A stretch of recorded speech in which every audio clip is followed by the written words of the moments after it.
abandoned by her father for being ugly, rescued by a widowed Apache with 2 children by the river. That's the heart of tonight's tale.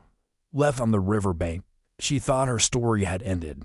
Then a hand reached out and a new family began, leaning. This is how a life is saved. Hey there, thanks for being here. Leave a like, subscribe, and tell us in the comments where you're watching from and what you think of the story. Let's keep going. The Arizona sun burned mercilessly when Jack Parker heard the sound of water being disturbed. He had come to the river to fetch water for his children, 6-year-old Tommy and 4-year-old Sarah, who were playing in the sparse shade of a dried oak tree. The sound wasn't familiar. Not the noise of animals drinking, but something heavier, more human. Emily was there, at the river's edge, knees drawn against her chest. Dark hair stuck to her sweaty face. Her torn clothes told a story Jack recognized: abandonment, hunger, despair. She didn't lift her eyes when he approached, just remained motionless like a stone thrown in the sand. "Hey," he said, his voice hoarse from the heat. "You okay?" She trembled but didn't answer. Jack noticed the purple marks on her arms, the cut hands, the bare and wounded feet. There was something familiar in that helplessness. The same expression he saw in the mirror since Maria had left, leaving him alone with 2 small children. "What's your name?" He tried again. "Emily," she murmured, finally lifting her face. Her eyes were the color of dark honey, filled with a sadness Jack knew well. Tommy and Sarah approached curiously, hiding behind their father's legs. Emily watched them with unexpected gentleness, and something inside Jack stirred. "Come with us," he said. "You can't stay here." The walk to Jack's homestead stretched longer than Emily had expected.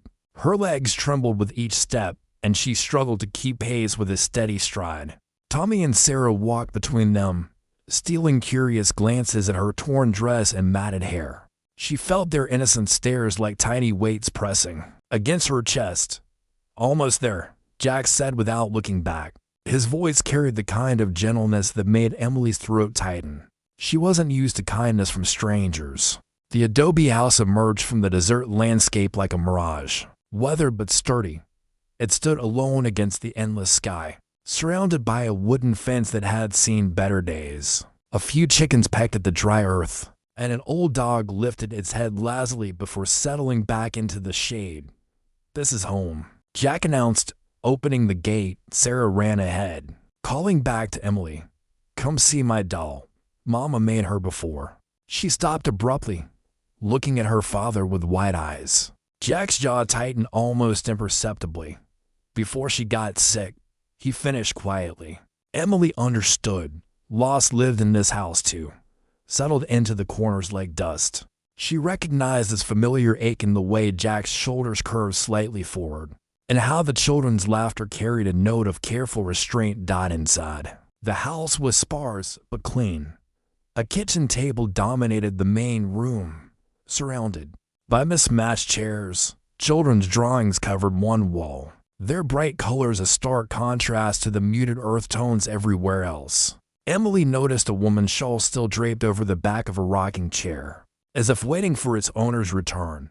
"You hungry?" Jack asked, already moving toward the kitchen. "Got some still left from yesterday." Emily nodded, though her stomach had forgotten what hunger felt like.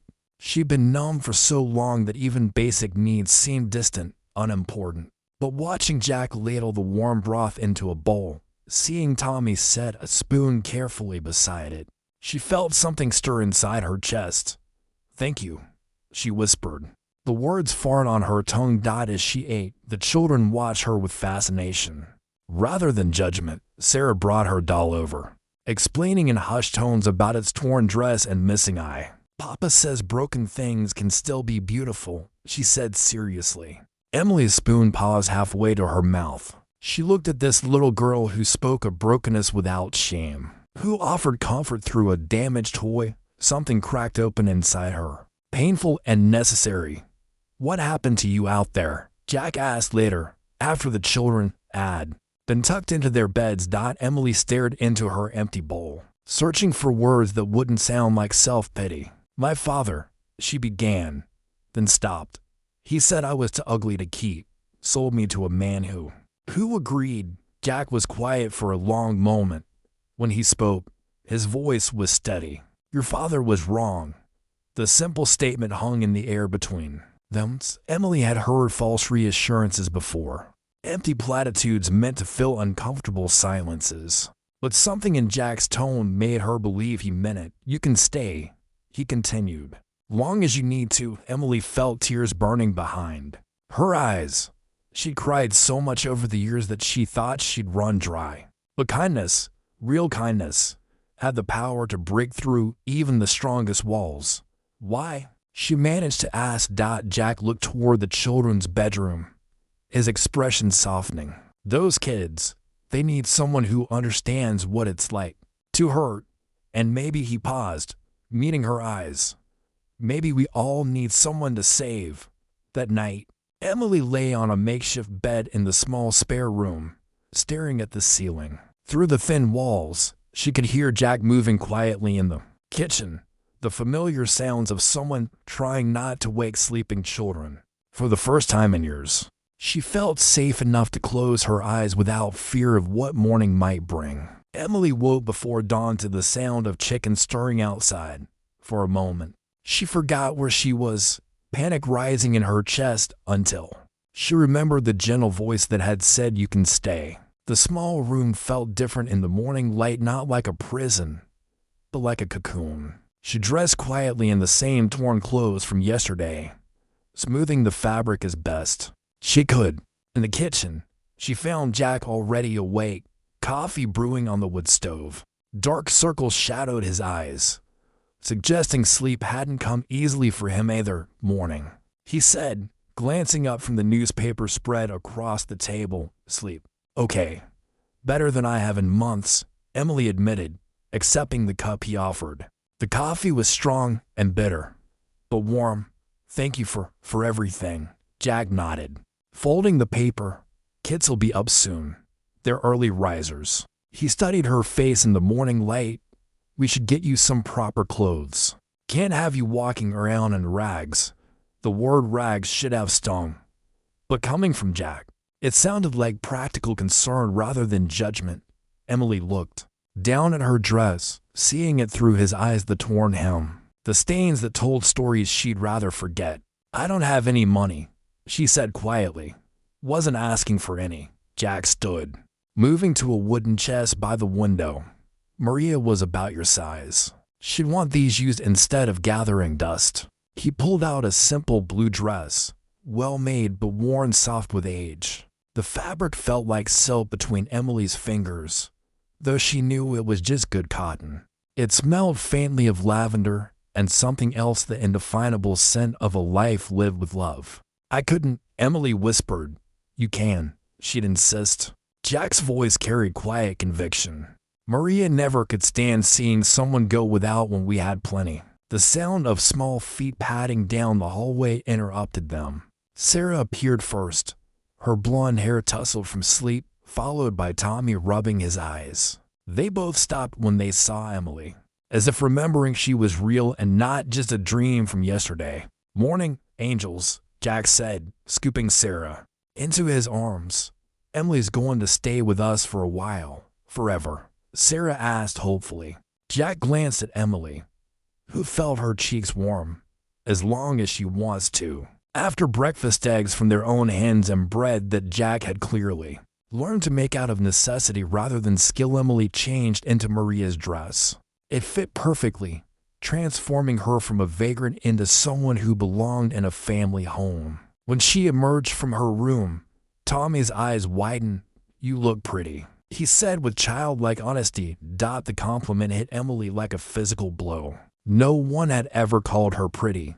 Her own father had called her unfortunate, homely, a burden. The man who had bought her had used crueler words still.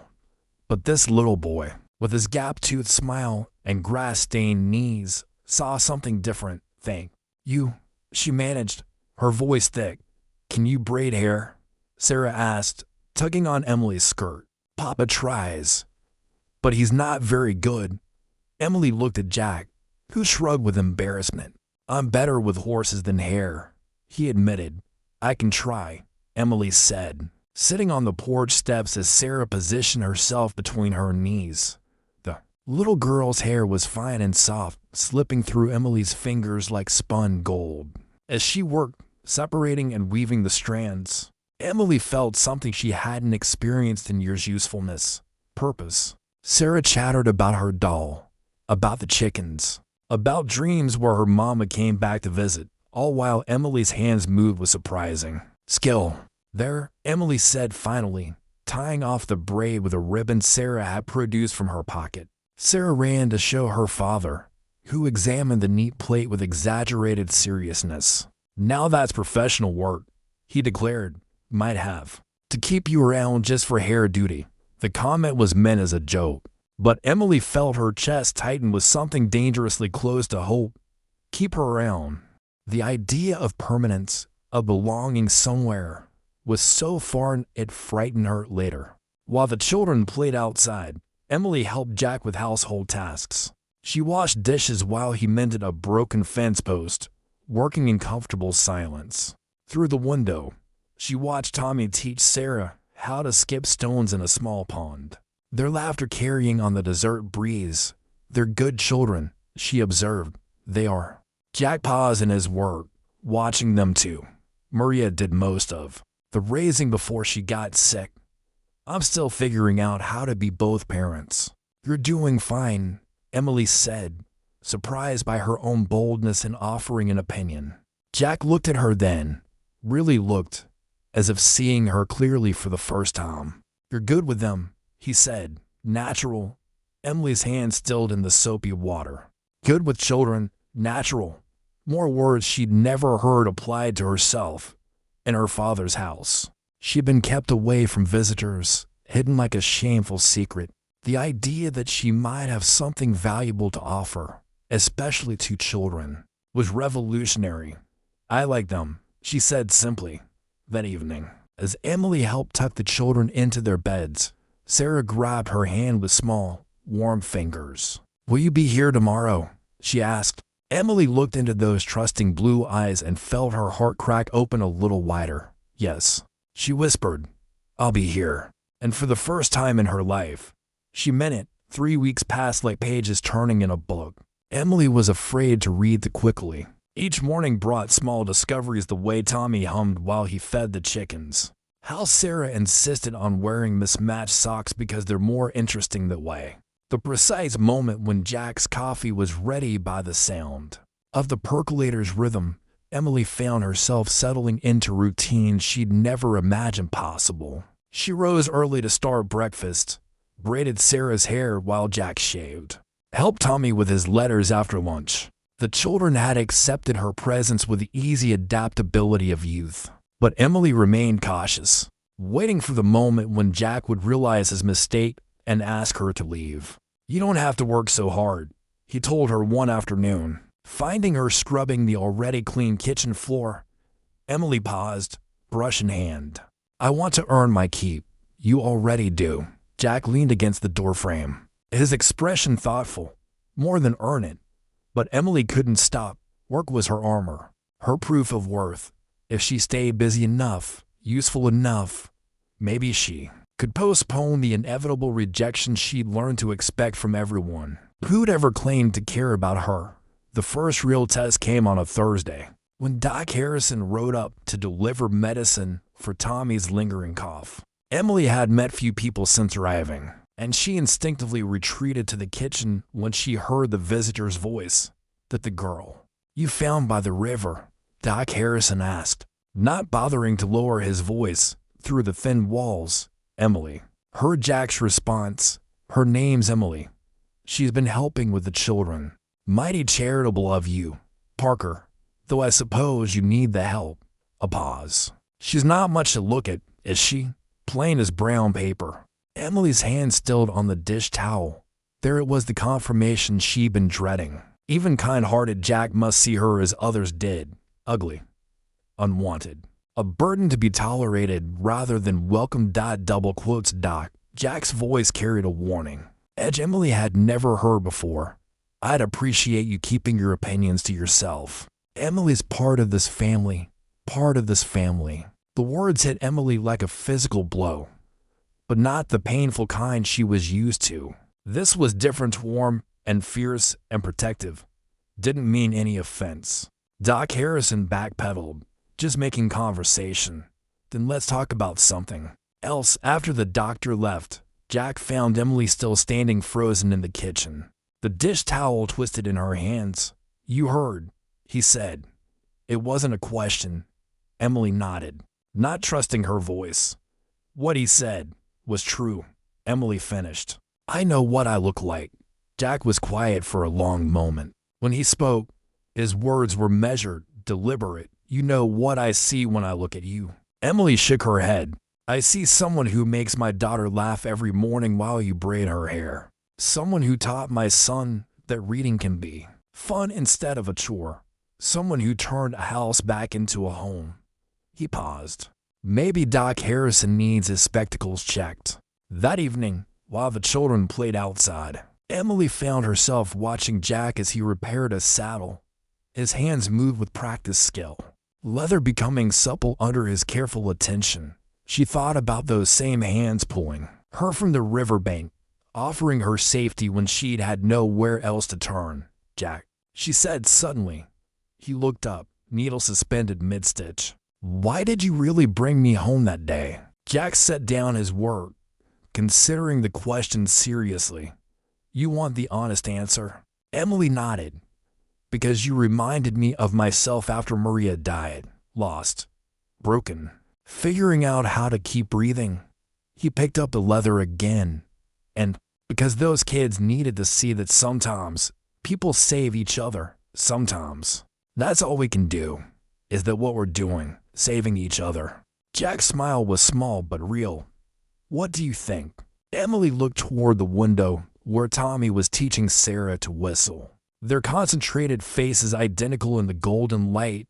For the first time since arriving, she allowed herself to believe that maybe, just maybe, she had found something worth staying for. I think, she said carefully, that I like to try. Summer deepened into a rhythm of long, golden days and warm evenings filled with cricket songs. Emily had grown comfortable in the routines of the Parker household, but comfort brought in unexpected consequence, time to think, and thinking, she discovered, was dangerous territory. It started with small things. The way Jack's hand lingered near her shoulder when he reached past her for the coffee pot. How her heart jumped when their fingers brushed while passing dishes at dinner. She began to notice the strength in his forearms as he worked the way he laughed at Tommy's jokes, the gentleness in his voice when Sarah woke from nightmares. These observations terrified her more than hunger ever had. One evening, while washing dishes, Emily caught her reflection in the darkened window. The face that stared back was fuller now, healthier, but still unmistakably plain. Still the face that had prompted her father to call her worthless. That had made Daniel Walker look at her with disgust even as he claimed ownership. You're doing it again. Jack's voice startled her from her thoughts. Doing what? That thing where you disappear inside your head. He dried a plate methodically. Want to talk about whatever's eating at you? Emily's hand stilled in the soapy water. How could she explain that she was falling in love with a man who'd shown her nothing but kindness, when she knew herself to be unworthy of love? How could she tell him that every day brought new fear not of leaving, but of wanting to stay? So desperately it physically hurt. I keep waiting, she said finally. For what? For you to realize your mistake. Jack set down the dish towel, turning to face her fully. What mistake would that be? Emily's voice dropped to barely above a whisper. Bringing me here, letting me stay, treating me like, she struggled for words, like I matter. You do matter. No. The word came out sharper than she intended. You don't understand. My own father couldn't stand to look at me. He sold me to the first man who would take me, just to get me out of his house. And Daniel, she stopped, unable to continue. Who's Daniel? The question hung in the air like smoke. Emily had never spoken his name in this house, as if saying it might summon him from her nightmares. "The man who bought me," she said, each word a struggle. "He said I was lucky anyone would want me, even for what he wanted me for." Her hands began to shake. "He said I should be grateful for his attention because no decent man would ever stop." Jack's voice was quiet but firm. "Emily, look at me." She couldn't. Shame burned in her cheeks, made her want to disappear entirely. "Look at me," he repeated, gentler this time. Slowly, Emily lifted her eyes to meet his. What she saw there wasn't the disgust she expected, but something that looked suspiciously like fury gnawed at her. "But for her, this Daniel," Jack said carefully. "Where is he now?" "I don't know. I ran away 3 months ago. I couldn't do it anymore." Jack was quiet for a long moment, processing this information. "Is that why you were by the river, running from him?" Emily nodded miserably. "Then you were braver than most people ever have to be," Jack said. "Running toward uncertainty rather than accepting cruelty that takes courage most folks don't have." It wasn't courage. It was desperation. Sometimes they're the same thing. That night, Emily lay awake listening to the house settle around her through the walls. She could hear Jack moving restlessly in his room, and she wondered if her confession had changed things between them. She'd shown him the ugliest part of her story, the shame she carried like a stone in her chest. Tomorrow, she decided, she would start looking for work in town. She'd stayed too long already, allowed herself to care too much. It was time to remember who she really was, not the woman who braided Sarah's hair and helped Tommy with his letters, but the unwanted girl who'd been sold like livestock. But even as she made this resolution, Emily found herself listening to the soft sounds of the family around her, Tommy's gentle snoring, Sarah's whispered conversations with her doll, Jack's footsteps as he checked on his children one more time. Before settling for the night, just one more day, she told herself. She would leave after one more day. Outside her window, the desert wind carried the scent of sage and the promise of rain. Emily woke to the sound of horses approaching, not Jack's familiar sorrel, but multiple animals moving at a steady pace. Through her small window, she could see dust clouds rising in the distance. Her heart began to race with an old, familiar fear. Jack was already on the porch when she emerged from her room, his rifle resting casually against his shoulder. The gesture was meant to look relaxed, but Emily noticed how his jaw was set, how his eyes tracked the approaching riders with military precision. "Stay inside with the children," he said quietly. "Who is it?" "Don't know yet, but 3 armed men riding hard toward an isolated homestead usually means trouble." Emily's blood turned to ice water. Daniel, somehow, he had found her. "Papa." Sarah appeared in the doorway, rubbing sleep from her eyes. "Why are you holding your gun?" "Just being careful, Angel." Jack's voice remained steady, but Emily saw him shift his weight, positioning himself between his daughter and the approaching riders. The men reined in their horses 20 feet from the porch, close enough to talk but far enough to avoid seeming immediately threatening. Emily recognized the tactic she'd seen Daniel use it before when collecting debts or intimidating farmers into selling their land. The leader was a tall man with graying hair and calculating eyes. He dismounted slowly, hands visible, but his companions remained on horseback. Emily pressed herself against the wall inside the doorway, out of sight but close enough to hear. "Morning," the man called, name Samuel Carter. "We're looking for someone." A young woman, dark hair, about 20 years old, goes by Emily. Jack's response was measured. "What's your business with her?" "She belongs to our employer. Ran off a few months back. Caused him considerable trouble." Carter's voice carried the casual authority of someone used to getting what he wanted. "We have a legal claim. Purchase papers, all proper and witnessed." Emily's knees nearly gave out. Purchase papers, the document Daniel had waved in her face countless times, proof that her father had sold her like cattle. She'd hoped it was meaningless, that running far enough would make it irrelevant. But here it was, following her across states, reducing her to property that could be legally reclaimed. That's so. Jack's voice remained neutral, but Emily heard the steel underneath. And who might your employer be? Daniel Walker, prominent businessman from back east. Miss Emily entered into a legal contract with him, and he has every right to collect what he paid for.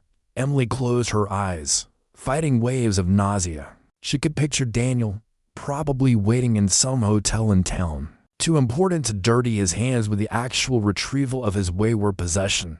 Well, Mr. Carter, Jack said, his tone conversational, I'm afraid I can't help you. Don't know anyone by that name. We have witnesses who saw her in town, buying supplies with a man fitting your description. Lots of folks buy supplies in town. You sure you've got the right person? Carter's patience was clearly wearing thin. Mr. Parker, yes. We know who you are. This doesn't have to be difficult. We're prepared to compensate you for any expenses you might have incurred caring for her. But she needs to come with us today. And if I told you she wasn't here, then we'd have to search the premises for her own safety. You understand? Young woman alone in the desert, dangerous territory.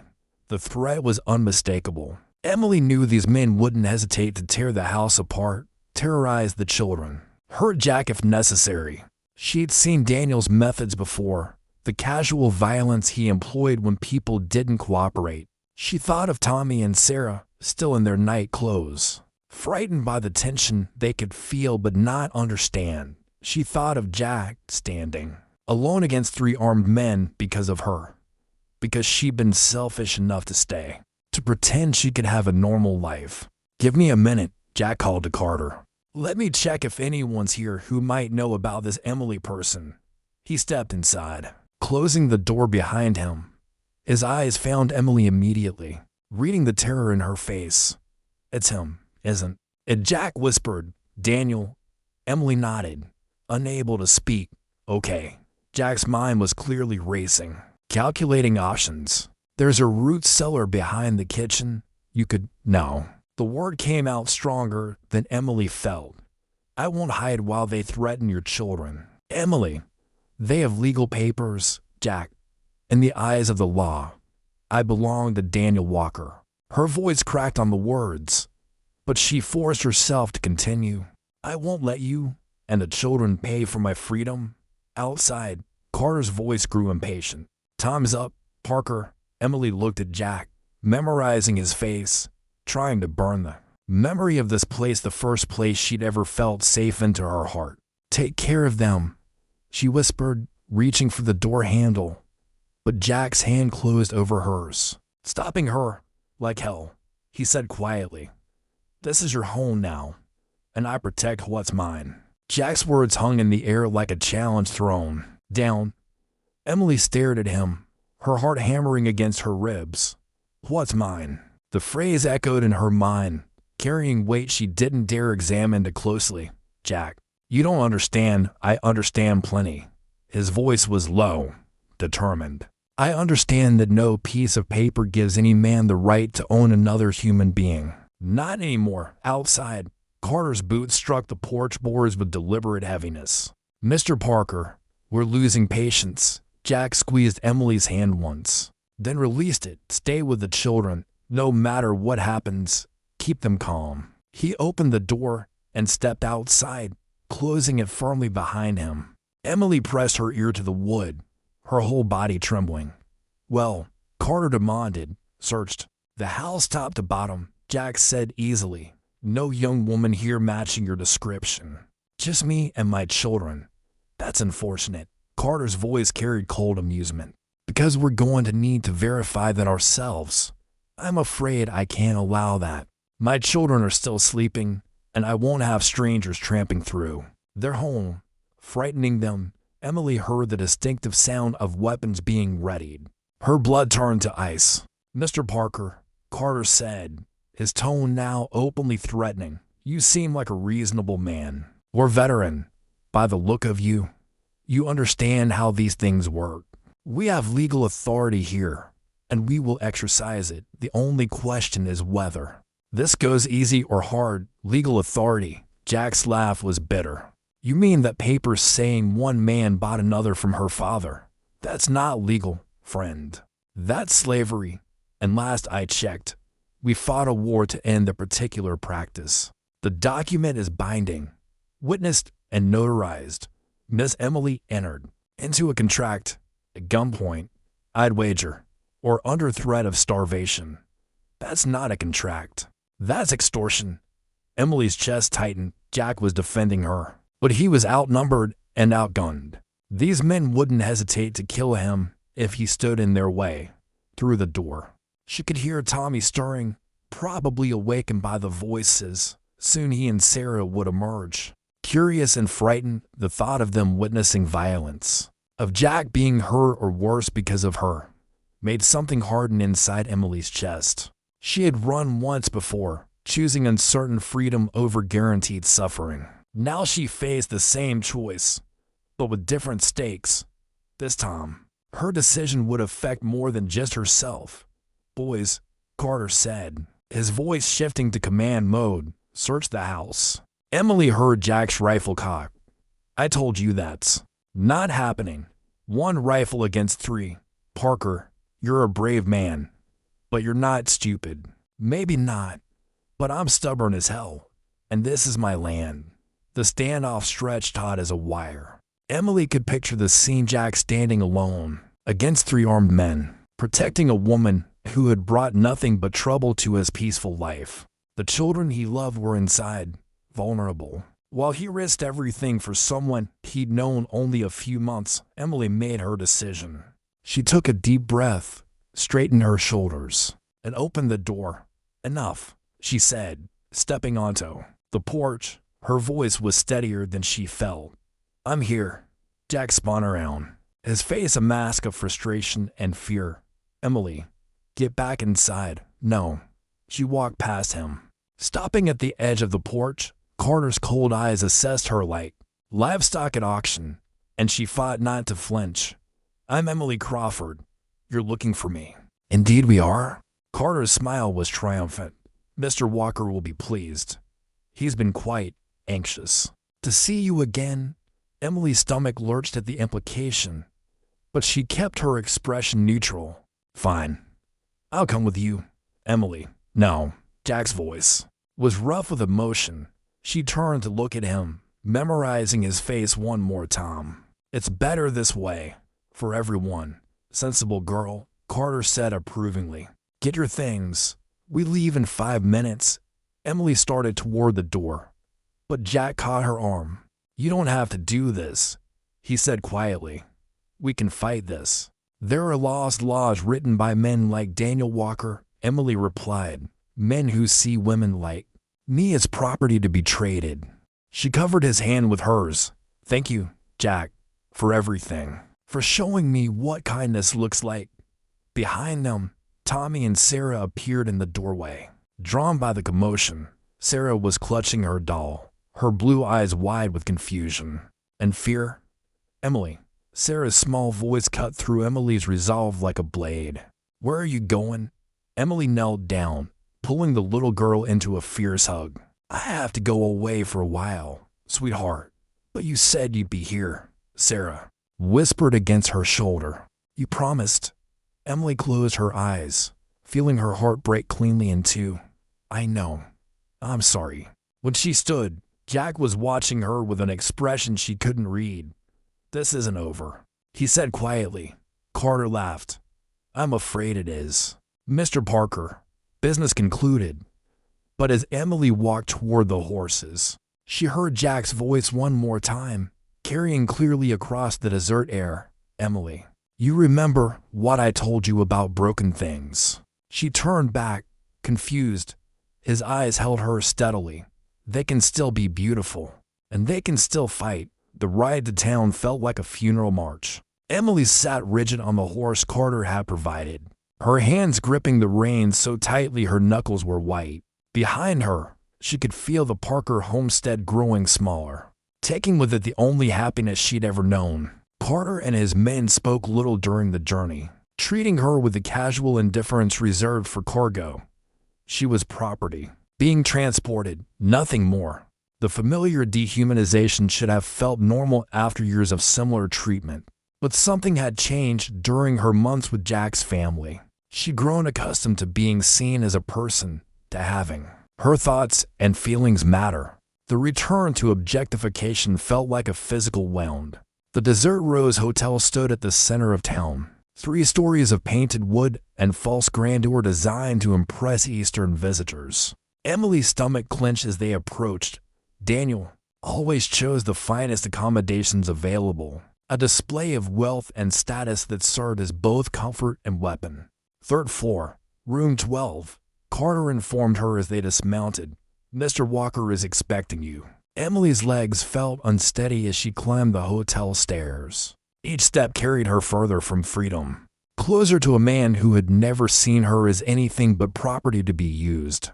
The hallway stretched endlessly before her, lined with doors that might as well have been prison cells. She paused outside room 12, her hand hovering over the polished brass knob. Through the thin walls, she could hear movement inside, the rustle of papers, the clink of glass against glass. Daniel, conducting business as if her recapture was just another successful transaction. Emily straightened her shoulders, drawing on reserves of strength she hadn't known she possessed. Jack's words echoed in her mind. Broken things can still be beautiful, and they can still fight. She knocked. Enter. Daniel Walker sat behind a makeshift desk. Expensive suit impeccable despite the desert heat. He'd aged in the months since she'd seen him, his hair grayer, his face more lined, but his eyes held the same cold calculation that had haunted her nightmares. "Emily." He didn't look up from his papers immediately. A deliberate show of indifference. "You've caused me considerable inconvenience." "I'm sorry to hear that," Emily replied, surprised by the steadiness of her own voice. Daniel's head snapped up at her tone. This was not the broken, submissive girl who had fled his house months ago. Something in her bearing was different, straighter, more assured. "You've grown bold during your vacation," he observed, setting down his pen. "I trust your little adventure taught you the folly of running away." "It taught me several things," Emily agreed. Daniel stood, circling around the desk to study her more closely. Emily forced herself not to flinch as he approached, though every instinct screamed at her to flee. "You look different," he mused. "Healthier. That farmer and his brats must have fed you well." His tone suggested this was somehow a personal insult.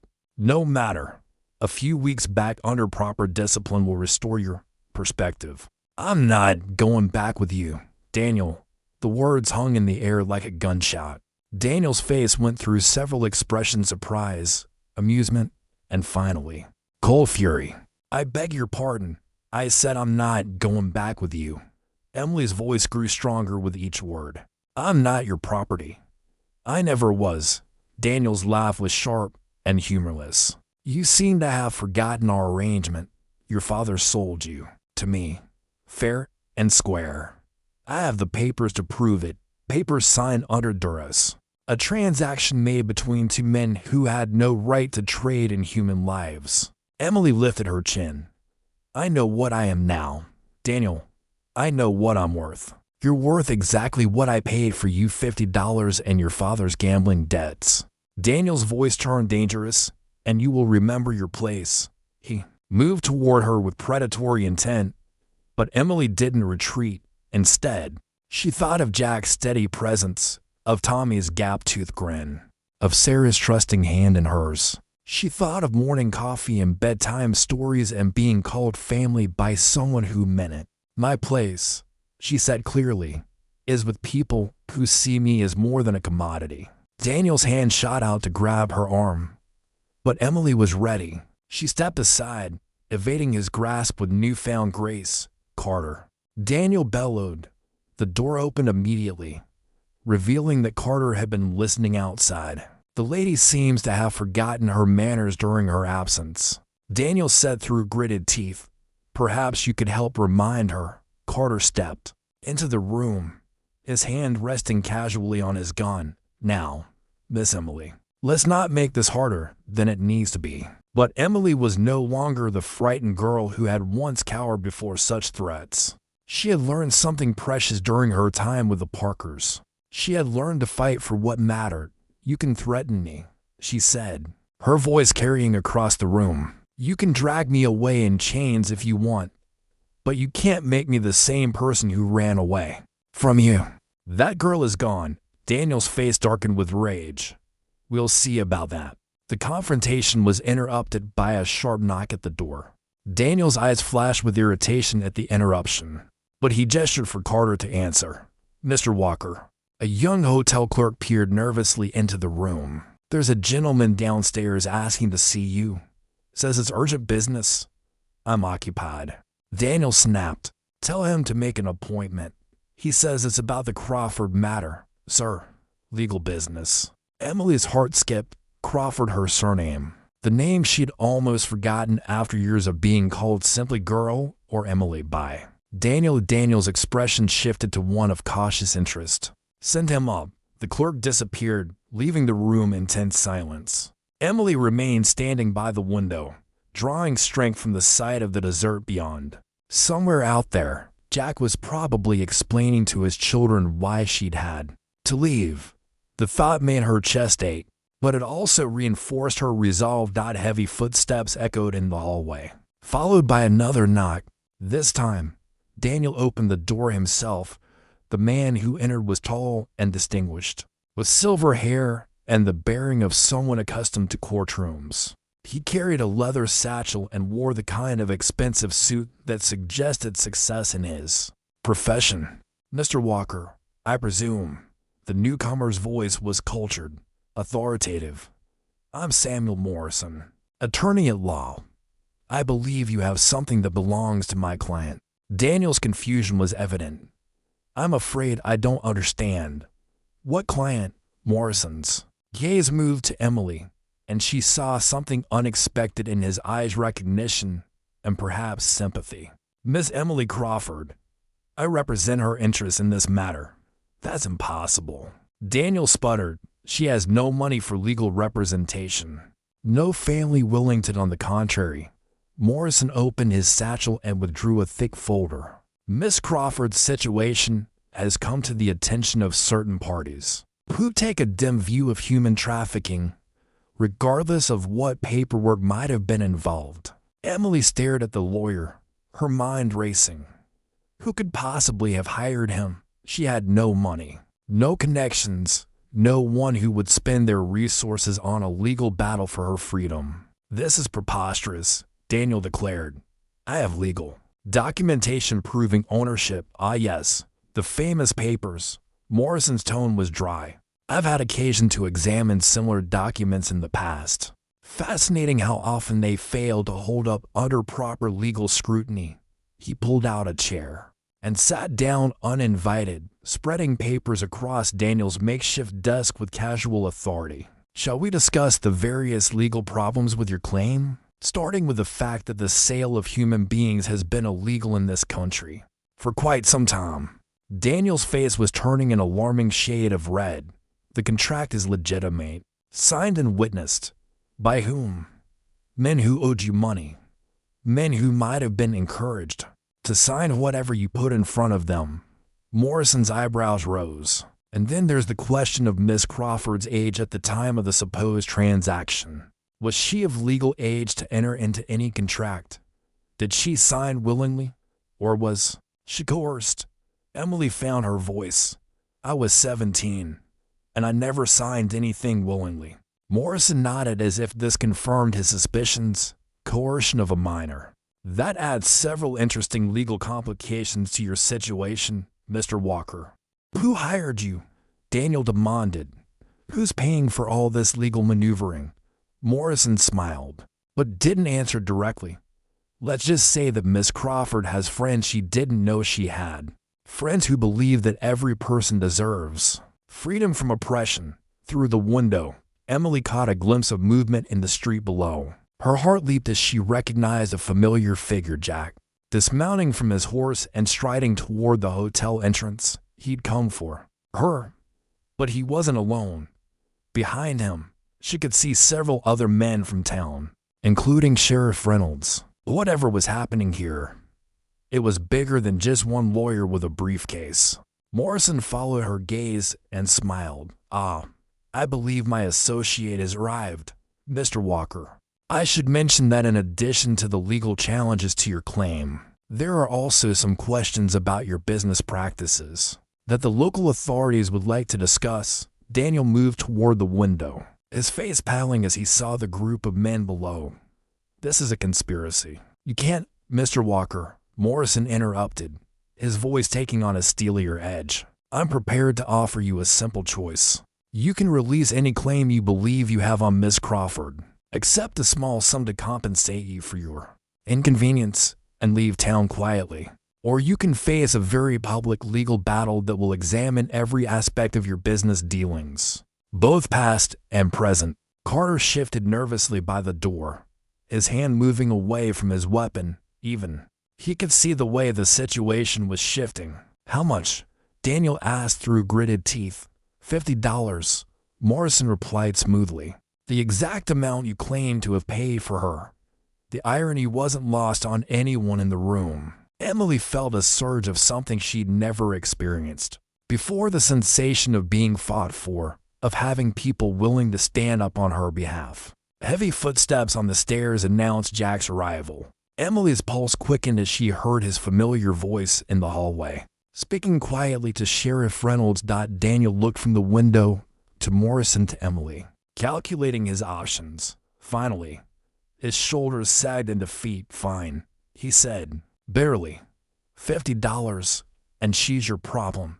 "She's not a problem to be solved, Mr. Walker," Morrison corrected gently.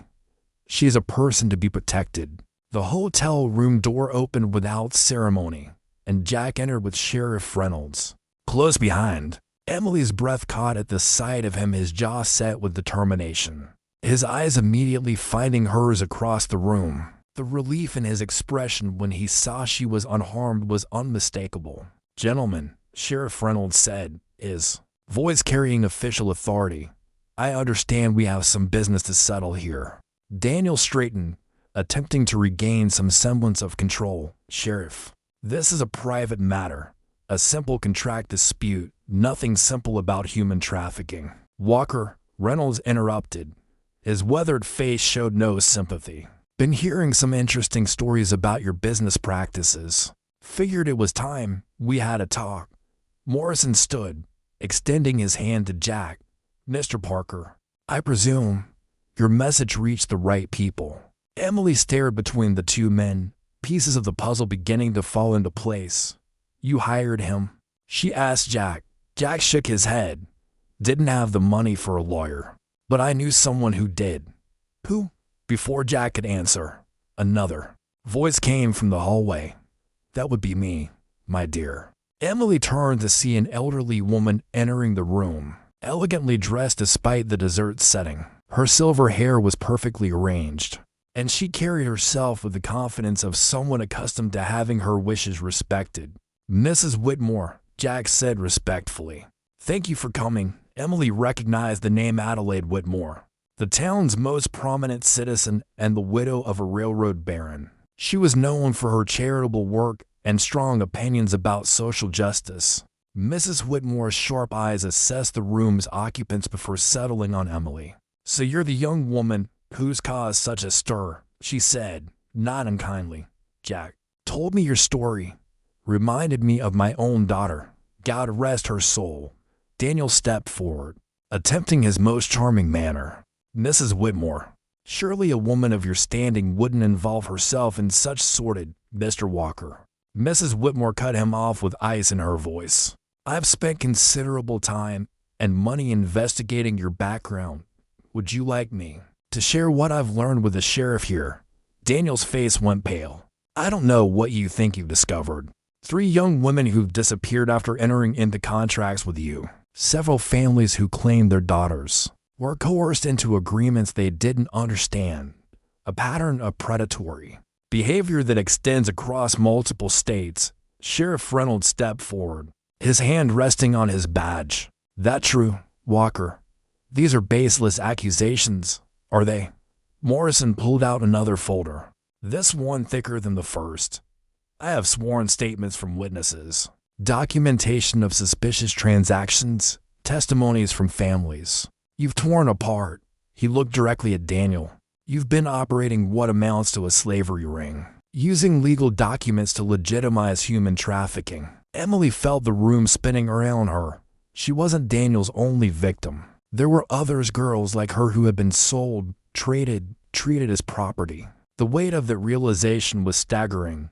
Jack moved to stand beside her, his presence steadying. "You're safe now," he said quietly. "This ends here." Daniel looked around the room, seeing his options dwindling. Carter had quietly moved away from him, clearly unwilling to face legal consequences for his employer's crimes. The two other men who had ridden with them were nowhere to be seen, probably already halfway out of town. "What do you want?" Daniel asked finally, his voice stripped of its earlier arrogance. Mrs. Whitmore smiled, but it held no warmth. "Justice, Mr. Walker. You'll sign a legal document renouncing any claim on Miss Crawford. You'll provide the names and locations of every other young woman you've held against her will, and you'll leave this territory immediately, never to return. And if I refuse," Sheriff Reynolds stepped forward, "then we'll settle this in court, public trial. Newspapers covering every detail. How do you think that'll go for your reputation?" Back east, Daniel was trapped, and everyone in the room knew it. He looked at Emily one last time, and she saw something crumble in his expression, the realization that his carefully constructed system of control was falling apart. "Fine," he said through gritted teeth. "I'll sign your papers." Morrison had the documents ready, as if he'd expected this outcome. As Daniel signed his name with sharp, angry strokes, Emily felt something she'd never experienced before, the physical sensation of chains breaking, of weight lifting from her shoulders. "It's done," Morrison announced, witnessing the signature. "Miss Crawford, you are free, legally and completely." Emily's knees nearly buckled. Free. The word seemed too large, too impossible to be real. Jack caught her arm, steadying her. "Easy there," he said gently. "It's over. You're free." Through the window, Emily could see the sun setting over the desert, painting the sky in brilliant oranges and purples. Tomorrow, she realized, she could watch that sunset from wherever she chose. The thought was both exhilarating and terrifying. "What happens now?" she whispered. Mrs. Whitmore smiled, this time with genuine warmth. "Now, my dear, you get to decide for yourself." The hotel lobby felt different as Emily descended the stairs an hour later. What had seemed like a prison when she'd entered was now just a building, ordinary, powerless to hold her against her will. Daniel had already departed with Carter, escorted by Sheriff Reynolds to the edge of town with explicit instructions never to return. Mrs. Whitmore waited in the lobby's sitting area, her elegant figure a sharp contrast to the rough frontier surroundings. Jack stood beside her, hat in his hands, his expression uncertain in a way Emily had never seen before. "Miss Crawford." Mrs. Whitmore rose as Emily approached. "I wanted to speak with you privately, if I may." Emily glanced at Jack, who nodded encouragingly. "Of course." They moved to a quiet corner, away from the curious glances of other hotel guests. Mrs. Whitmore studied Emily's face with keen eyes. "You have choices now," the older woman began. "Real choices, perhaps for the first time in your life. I want to make sure you understand all of them." Emily folded her hands in her lap, still struggling to comprehend her newfound freedom. "I'm listening. I have connections back east, friends who run schools for young women, who could provide you with an education, proper training for employment. You could start fresh somewhere no one knows your history."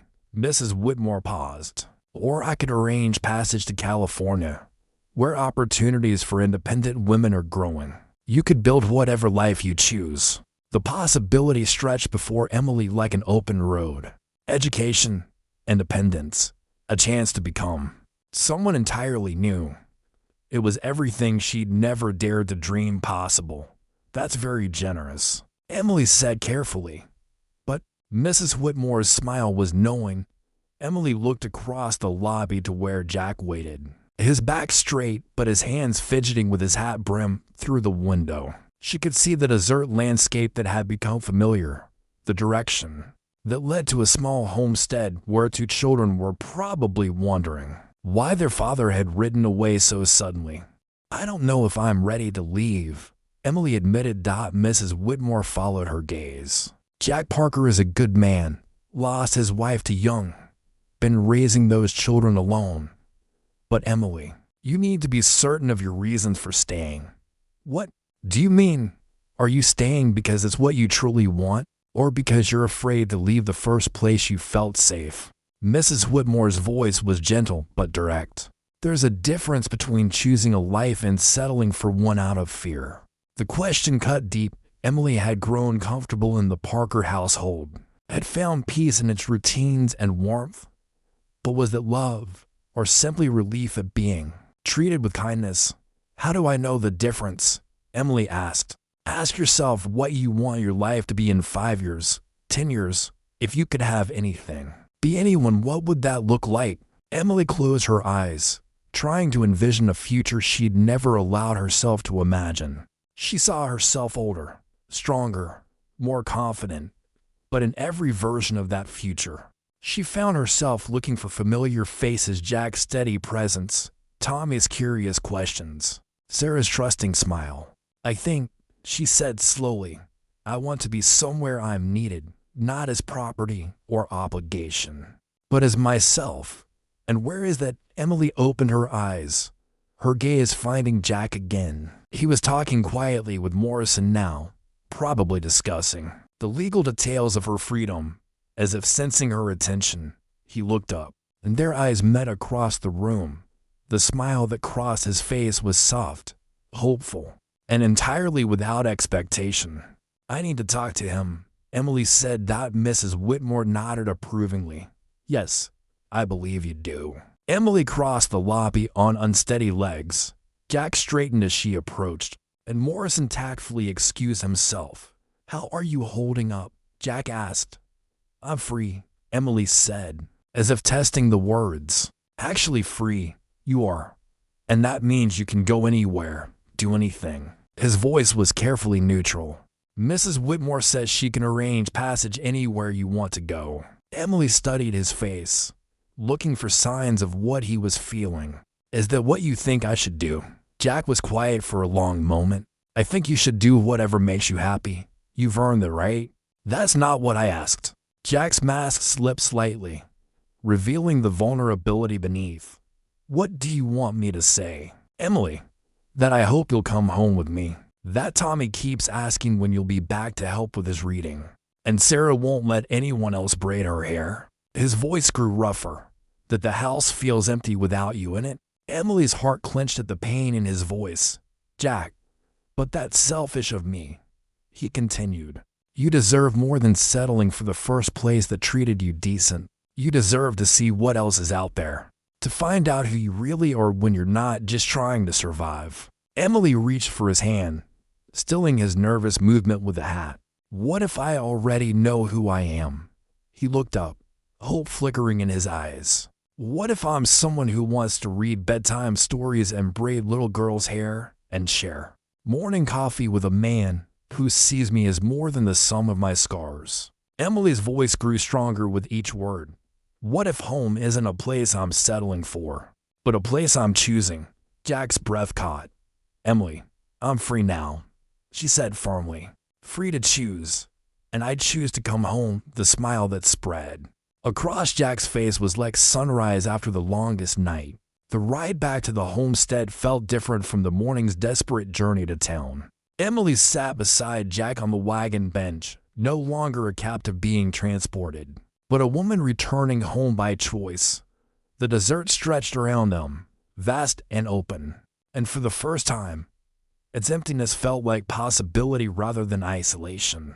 "They're going to be so happy," Jack said, glancing at her with a smile that hadn't faded since she'd made her decision.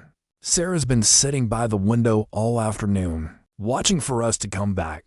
Emily's chest tightened with emotion. "What did you tell them when you left to come after me?" "The truth, that some bad men had taken you away." but that we were going to bring you home." Jack's hands were steady on the reins, but she could see the tension in his shoulders beginning to ease. Tommy asked if he could come fight them with me. Had to explain that sometimes the best fighting is done with words and law books instead of fists, and Sarah cried until she made herself sick, then announced that she was going to pray every prayer she knew until you came back. Jack's voice grew soft. "She's got more faith than any of us deserve." As they crested the familiar rise that revealed the homestead below, Emily saw the small figures burst from the house and run toward them. Sarah's blonde hair caught the late afternoon sun like spun gold, and Tommy's lanky form covered ground with surprising speed for a 6-year-old. "Emily, Emily." Sarah's voice carried across the desert air, filled with joy and relief. Jack pulled the wagon to a stop, and Emily had barely climbed down before Sarah launched herself into her arms. The little girl's fierce hug nearly knocked Emily off balance, but she held on tight, feeling tears spill down her cheeks. "You came back," Sarah whispered against her shoulder. "I knew you would. I prayed and prayed." Tommy approached more cautiously, his young face serious with the weight of the day's events. "Are the bad men gone?" he asked. Emily knelt down, keeping one arm around Sarah while opening the other to include Tommy. "Yes, sweetheart, they're gone. And they can't come back, ever." Tommy nodded solemnly, then surprised her by wrapping his arms around her neck. "Good. We missed you." The simple statement, delivered with childlike honesty, broke something open in Emily's chest. She pulled both children closer, marveling at how perfectly they fit in her arms. How right this felt. "I missed you too," she whispered, "so much." Jack watched from beside the wagon, his expression soft with something Emily was beginning to recognize as love, not just for his children, but for the woman who had become part of their family. That evening, after a dinner of celebration and countless retellings of the day's events carefully edited for young ears, Emily found herself on the porch with Jack. The children were finally asleep, worn out by emotion and excitement. "Mrs. Whitmore made me an offer," Emily said quietly. Watching the stars emerge in the darkening sky, Jack stiffened slightly. "What kind of offer?" "A chance to go back east, get an education, start fresh where no one knows my past." She turned to look at him. She wanted to make sure I knew all my options. "And," Jack's voice was carefully neutral, "and I told her that I already made my choice." "But Jack," Emily hesitated, then pressed on, "I need you to know that I'm not staying just because I'm grateful or because I'm afraid to leave." "Then why?" Emily stood, moving to the porch railing where she could look out at the desert that had become home. "Because when I imagine my future now, it doesn't look like running towards something new. It looks like building something here. With you, with Tommy and Sarah." Jack joined her at the railing, close enough that their shoulders almost touched. "Are you sure? Because once you decide to really stay, to really be part of this family." He paused, searching for words. "I don't want you to feel trapped." Emily turned to face him fully. "Jack, for the first time in my life, I understand the difference between being kept somewhere and choosing to stay. I choose this, I choose you, I choose them." She gestured toward the house where the children slept. "I choose us." Jack's hand found hers, warm and calloused and steady. "Even knowing it won't always be easy, that there will be hard days, and people in town who might not understand, and times when money's tight or the children are difficult," or Emily silenced him by reaching up to touch his cheek. "Jack, I've lived through things that would break most people. I think I can handle a few challenges with someone who loves me." The word hung between them, unspoken but understood. Love. Not the twisted possession Daniel had called by that name, but something clean and honest and freely given. "Emily," Jack said softly, his hand covering hers, "I do love you, more than I thought I could love anyone again." "I love you too," she whispered, and felt the last of her old fears crumble away. Above them, the desert stars shone down on a family, choosing each other, building something beautiful from broken pieces. 3 months after Daniel Walker's forced departure, Emily stood in the small church at the edge of town, wearing a dress that Mrs. Whitmore had insisted on buying for the occasion. The blue silk brought out the honey color of her eyes, and for the first time in her life, Emily felt beautiful not because of how she looked, but because of how she was loved. Tommy and Sarah sat in the front pew, dressed in their Sunday best, and beaming with excitement. Sarah clutched a bouquet of wild flowers she'd picked that morning, insisting that every wedding needed flowers even if they couldn't afford fancy ones from the city. "You ready for this?" Jack asked quietly, taking Emily's hand as they stood before Pastor Williams. Emily looked out at the small gathering, Mrs. Whitmore in her elegant hat, Sheriff Reynolds and his wife, Doc Harrison, who had become considerably more respectful after witnessing Jack's fierce defense of Emily, and several other townspeople who had come to accept her as one of their own. "I've been ready my whole life," Emily replied. "I just didn't know what I was waiting for." The ceremony was simple, the words traditional, but Emily felt their weight in ways she never could have imagined months ago. When Jack slipped a thin gold band onto her finger, his mother's ring, saved all these years, she thought of all the broken promises in her past and marveled at how different this felt. "You may kiss your bride," Pastor Williams announced with a smile.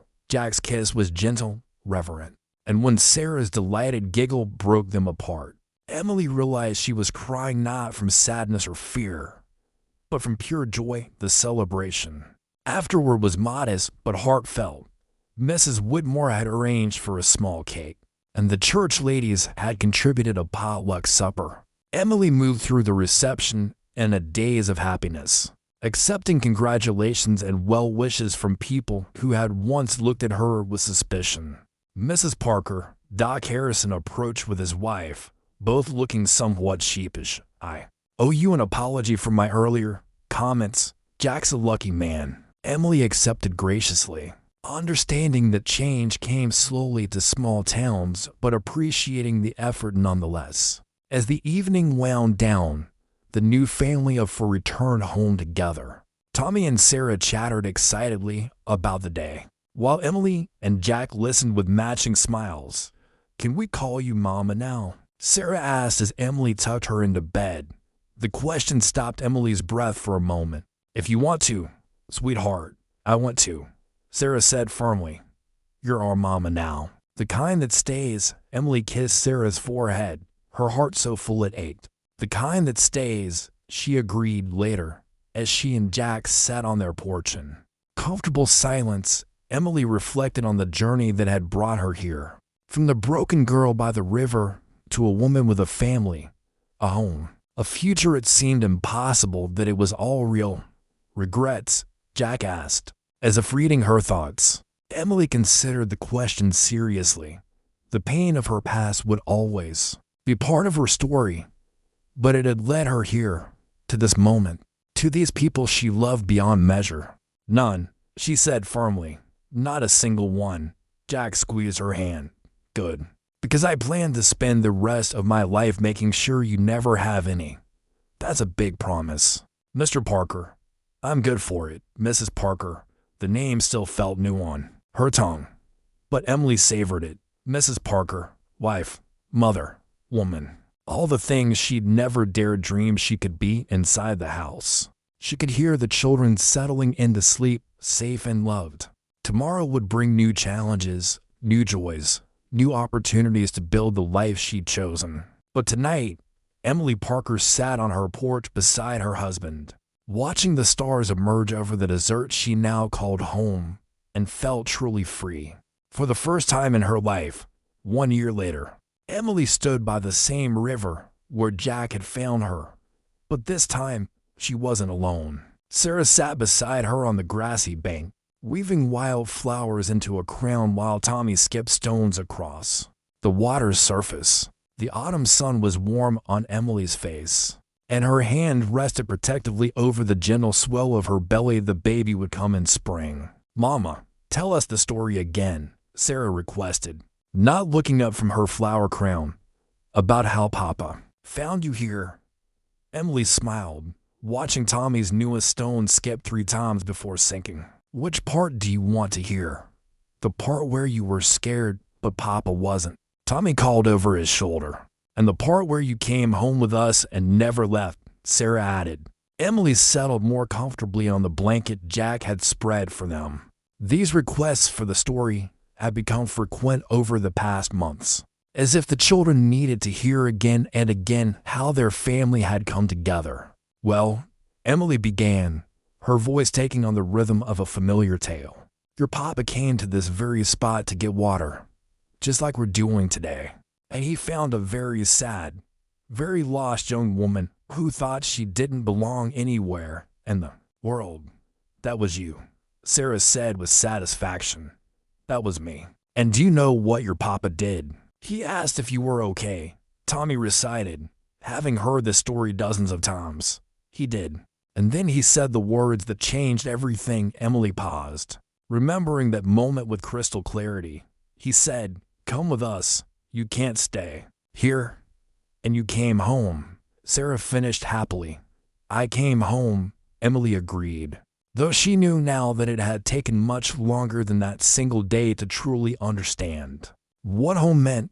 Jack appeared over the rise, leading their horse after, checking the fence line on the far pasture. His smile when he saw them was the same one that had greeted her every morning. For the past year, warm, loving, and filled with quiet contentment. How are my girls doing? He asked, settling beside Emily and placing a gentle hand on her belly. Your son is being quite active today, Emily replied, covering his hand with hers. Could be a daughter, Jack said with a grin. Might be planning to keep us on our toes like her big sister does. Sarah giggled, and Tommy abandoned his stone skipping to flop down beside them. Are you going to tell the baby our story too, Mama? Emily looked around at her family, Jack's steady presence beside her, Sarah's flower-crowned head leaning against her shoulder, Tommy's grass-stained knees and bright, curious eyes. A year ago, she couldn't have imagined such happiness was possible. I'll tell the baby lots of stories, she said, about how families are made not just by blood, but by choice, about how sometimes the most broken people can build the strongest homes. About how love isn't something you have to earn, it's something that's given freely when you find the right people, and about how you chose us, Sarah added seriously, even when you could have gone anywhere. Especially about that, Emily agreed, her throat tight with emotion died as the sun began to set, painting the desert in shades of gold and amber. The Parker family packed up their picnic and headed home together. Emily took one last look at the riverbank where her new life had begun, where a broken woman had been offered hope by a kind stranger. Now she was no longer the woman. She was Emily Parker, wife, mother, and keeper of a love so strong it had transformed them all. She had found her place in the world not by running towards something unknown, but by choosing to stay and build something beautiful with the people who had seen her worth. When she couldn't see it herself, the house came into view as they crested the familiar hill, its windows glowing with lamplight, welcoming them home. Thanks for watching. Don't forget to like, subscribe, and share your thoughts in the comments. See you in the next story.